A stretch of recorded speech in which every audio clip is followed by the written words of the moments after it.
వృషభ రాశి వారికి ఫిబ్రవరి 1వ తారీఖు నుండి 15వ తారీఖు వరకు ఏ విధంగా ఉంది అనే విషయాన్ని మనం విశేషంగా తెలుసుకోవడం ప్రయత్నం చేద్దాం. వృషభంలో బృహస్పతి రెట్రోగ్రేషన్ నుండి నార్మల్గా వస్తాడు, వక్రగతిలో ఉన్నాడు. బట్ అయినా వృషభంలో ఉన్నాడు కాబట్టి సత్ఫలితాలు ఇచ్చే అవకాశం ఉంది.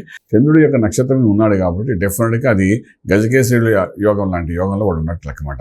వృషభ రాశి వారికి డెఫినెట్గా ఒక మంచి ఫలితం ఇచ్చే అవకాశం ఉంది. ఆర్థిక విషయానికి వచ్చినప్పుడు ఉద్యోగరీత్యా కొత్త ఉద్యోగ ప్రయత్నాల్లో సక్సెస్ఫుల్ అవుతారు. ఉద్యోగంలో జాయిన్ అవ్వడం ఉంటుంది. తర్వాత ఉద్యోగ కొత్త ప్రయత్నాలు చేస్తే మీరు ఊహించిన దానికంటే ఒక 20% హైక్స్లోనే వెళ్తారు. ఏకాదశంలో కూడా మనం చూసుకునేసరికి మీకు శుక్రుడు యొక్క బలం కూడా చాలా బాగుంది. సో ద్వితీయంలో కుజుడు, అదేవిధంగా మనం చూస్తే పంచమలో కేతు, అదేవిధంగా భాగ్యస్థానంలో బుధాదిత్య యోగము, రాజ్యంలో శనీశ్వరుడు, లాభంలో రాహు ప్లస్ శుక్రుడు ఈ మంచి ఫలితాన్ని ఇచ్చే అవకాశం కనబడుతున్నాయి. వ్యాపార రీత్యా కూడా కొత్త అగ్రిమెంట్స్ చేసుకోవాలంటే శుభమైన సమయం అని చెప్పొచ్చు.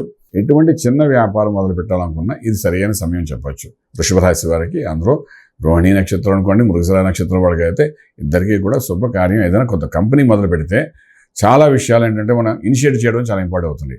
ఒక కంపెనీ పేరుతో ఏమైనా మొదలు పెట్టబడితే స్టార్టప్ కంపెనీ అది బ్రహ్మాండంగా ముందుకెళ్లే అవకాశం కూడా కనబడుతుంది. చాలా కాలం నుండి వివాహం జరగక ఇబ్బంది పడుతున్న వాళ్ళకి ఇప్పుడు ఈ సమయంలో కూడా గట్టిగా అనుకుంటే మాత్రం ఖచ్చితంగా ఫలితం అనేది కనబడే అవకాశం ఉంది. అలాగే కోర్టు వ్యవహారాలు కూడా కొంచెం డైల్యూట్ అవుతాయి. అలాగే మనకి విదేశాలకు వెళ్ళి చదువుకునే వాళ్ళకి, విద్యార్థులకి అనుకూలమైన వాతావరణం కనబడుతుంది.